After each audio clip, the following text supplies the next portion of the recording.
Then what? It's just such a great question to ask, right? Because you're in the position that you go out there, you do a market appraisal, then what? You go into a buyer appointment, then what? You go into a listing presentation, then what?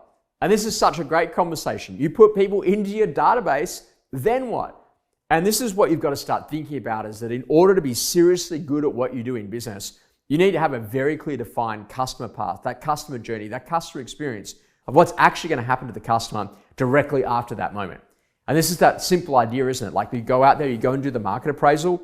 The owner wants you to give them an idea on price, but what you want to desperately find out about is what is the problem that they're looking to solve by buying, by moving, by selling. Once you find out that problem, then you then know what to do next, or then what, to actually make sure that you can get them ready to go to market. That could be go and find them a property to go and buy. That could be to give them some confidence about where they could go and park their money somewhere else outside of the real estate world. It could be the whole conversation about getting really clear on timelines and how you can help them to go and do that by investigating some sort of weird or random tax law. Your job as a great real estate agent is to always make sure that you're clear about the customer journey. And what does that even mean? You go to a cafe or restaurant, remember when we used to do that? We would walk in and we'd say to people, hey, can we get some water? And they'd be like, yeah, over there. And you go over there and there'd be like a jug and you'd fill the water and you'd like come back and you sit down. And that was an experience of about a $16 lunch.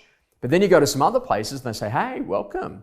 Would you like some sparkling or some still water? You say, I'll take some sparkling, thanks. And bang, they hit you $16 on the invoice. And that is the beginning of a minimum of a $150 lunch. And this is such an important conversation, because what great agents really do is they understand that they are facilitating experiences.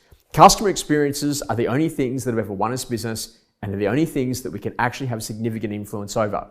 So when that email comes in, then what? When it goes into the database, then what? When you sell a property in and around that area, then what? Always thinking about what the next steps are the ways that you go to win the business. Now, if I'm working with a client, I just say, hey, look, Hannah, quick question.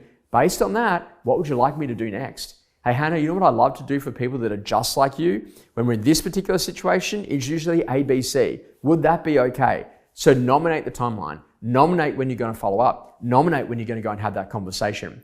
The worst thing in business, you've just gone and pitched on the best listing of your entire career. You didn't win it while you were there. You now leave the house and then you sit in the car and you go, now what? And that's the worst, because you don't know when to call. You start thinking, maybe I'll do it Thursday next week. No, I'll do it on Friday morning. You get to Thursday, you don't call. You get to Friday morning, you think no. And then you think, I can't ring Sunday. And then before you know, it's Monday and Tuesday. And then on Wednesday, you see the competitors board out the front of the house. And that's the challenge. You never leave a meeting. You never leave a conversation with someone in the virtual world or the real world without knowing what we're going to go and do next. Always make sure you're really clear on when you're going to be following up. Always make sure you're really clear on what those next steps are. And that could be a simple thing like introducing them to a solicitor or a conveyancer, a conversation around a building and pest inspection, maybe even that whole conversation around another property they could be buying or something else that they could be doing with their money. Your job as an agent is to be thinking 2, 3, 4, 5, 6, 7 steps ahead of where the customer's actually at today.